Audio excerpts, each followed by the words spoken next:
Hi అండి. అందరికీ నమస్కారం. Welcome to my channel. ఈ వీడియోలో సీనియర్ సిటిజన్‌లకు ఇవన్నీ ఉచితం. వెంటనే అమల్లోనైతే అప్డేట్ రావడం జరిగింది.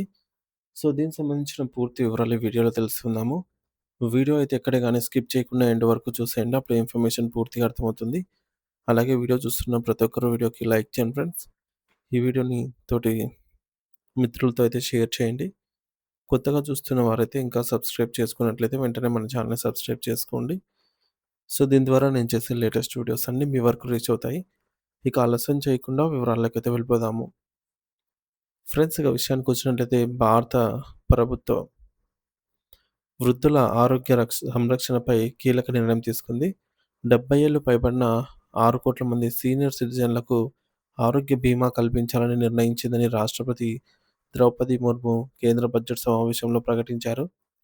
సో, ఈ నూతన వైద్య బీమా సహాయంతో వృద్ధులకు మెరుగైన ఆరోగ్య సంరక్షణ అందించడమే ప్రభుత్వం యొక్క ముఖ్య ఉద్దేశ్యంగా అయితే ఉంది.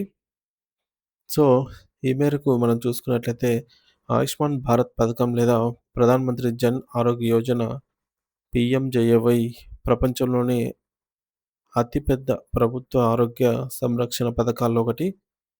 ఆర్థికంగా వెనుకబడిన కుటుంబాలకు సమగ్ర ఆరోగ్య భద్రత అందించడమే దీని యొక్క లక్ష్యము. ఆసుపత్రి ఖర్చుల భారాన్ని తగ్గించడానికి సర్వసామాన్యులకు వైద్య సేవలు అందించడం దీని యొక్క ప్రధాన ఉద్దేశ్యము. ఇప్పటికే ఈ పథకం కింద దేశవ్యాప్తంగా లక్షలాది మంది ప్రజలు ప్రయోజనం పొందుతున్నారు. ఇప్పుడు సీనియర్ సిటిజన్లు కూడా పెద్ద సంఖ్యలో చేర్చడం వృద్ధుల ఆరోగ్యాన్ని మరింత మెరుగుపరిచేలాగైతే చేస్తోంది. 70 ఏళ్లు పైబడిన వృద్ధులకు ఆరోగ్య బీమా ఎందుకు అవసరం అంటే, వృద్ధాప్యంలో ఆరోగ్య సమస్యలు ఎక్కువగా ఉంటాయి. మధుమేహం, హైపర్‌టెన్షన్, గుండె సంబంధిత వ్యాధులు, క్యాన్సర్ లాంటి వ్యాధులకు ఎక్కువ చికిత్స అనేది ఖర్చు అవుతుంది. చికిత్సకు. మరి ఆరోగ్య బీమా లేకపోతే సాధారణ మధ్యతరగతి కుటుంబాలకు భారీ వైద్య ఖర్చులు భారమవుతాయి. అందుకే ప్రభుత్వం 6,00,00,000 మంది సీనియర్ సిటిజన్లకు ఆరోగ్య బీమా అందించేలాగా పథకాన్నైతే విస్తరించేందుకు నిర్ణయం తీసుకుంది. ఇకపోతే ఆర్థికంగా బలహీన వృద్ధులకు వైద్య చికిత్స సేవలు, హాస్పిటల్ ఖర్చులను భరించగల సామర్థ్యము అనేది పెరుగుతుంది. ఈ యొక్క 6,00,00,000 మంది వృద్ధులకు కొత్త ఆరోగ్య బీమా వల్ల కలిగే ప్రయోజనాలండి ఇవి. ప్రయోజనాలు పొందే వృద్ధుల సంఖ్య పెరగడం వల్ల మరింత సమగ్ర వైద్య సంరక్షణ అనేది అందుతుంది. ఆరోగ్య సమస్యల కారణంగా ఆర్థికంగా కుదేలయ్యే అవకాశాలను తగ్గించడం. ముందస్తు వైద్య పరీక్షలు, ప్రాథమిక చికిత్సలు ఉచితంగా అందించడం అనేది జరుగుతుంది. ఇక కేంద్ర ప్రభుత్వ నిర్ణయం వల్ల వృద్ధుల ఆరోగ్యంపై ప్రభావం. పెరుగుతున్న వైద్య ఖర్చులను తట్టుకోవడంలో సీనియర్ సిటిజన్లకు ఇది సహాయపడుతుంది. చాలామంది వృద్ధులు సరైన ఆరోగ్య సంరక్షణ లేకున్న స్థితిలో ఈ పథకం వారి ఆరోగ్య భద్రతనైతే పెంచుతుంది.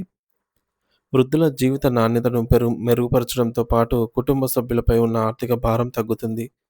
దేశవ్యాప్తంగా వృద్ధుల ఆరోగ్య సేవలను మరింత సమగ్రంగా అభివృద్ధి చేసేందుకు ఈ బీమా కీలక పాత్ర పోషిస్తుంది. మరి ప్రభుత్వం ఎలా అమలు చేయనుందంటే, ప్రభుత్వం ఆయుష్మాన్ భారత్ పథకాన్ని మరింత విస్తరిస్తూ 70 ఏళ్లు పైబడిన 6,00,00,000 మంది సీనియర్ సిటిజన్లను ఇందులో చేర్చనుంది. ఇప్పటికే ఉన్న ఆసుపత్రుల శ్రేణిని విస్తరించి వైద్య సేవలు మరింత సమర్థవంతంగా అందించేందుకు చర్యలు తీసుకోనుంది. రాష్ట్ర ప్రభుత్వాల సహకారంతో సీనియర్ సిటిజన్లకు మరింత మెరుగైన వైద్య సేవలు అందేలాగా చూసే అవకాశం ఉంది. ప్రత్యేక ఆరోగ్య శిబిరాలు ఏర్పాటు చేసి వృద్ధుల ఆరోగ్య పరీక్షలను ఉచితంగా నిర్వహించే ప్రణాళిక కూడా ప్రభుత్వానికి అయితే ఉంది. సో, మొత్తంగా చెప్పాలంటే 6,00,00,000 మంది సీనియర్ సిటిజన్లకు ఉచిత ఆరోగ్య బీమా అందించనుంది ప్రభుత్వం. 70 ఏళ్లు పైబడిన వృద్ధులకు మెరుగైన వైద్య సేవలు, ఆసుపత్రి ఖర్చుల భారం తగ్గడం, అలాగే వృద్ధుల ఆరోగ్య నాణ్యత పెరగడం జరుగుతుంది. ఇక జీవన విధానం మెరుగవుతుంది. కేంద్ర ప్రభుత్వం సమగ్ర ఆరోగ్య సంరక్షణ కోసం ఈ మేరకు కీలక అడుగులైతే వేస్తోంది. ఇది భారతదేశ వృద్ధుల ఆరోగ్య భద్రతలో చారిత్రక ముందడుగు అనైతే చెప్పవచ్చు.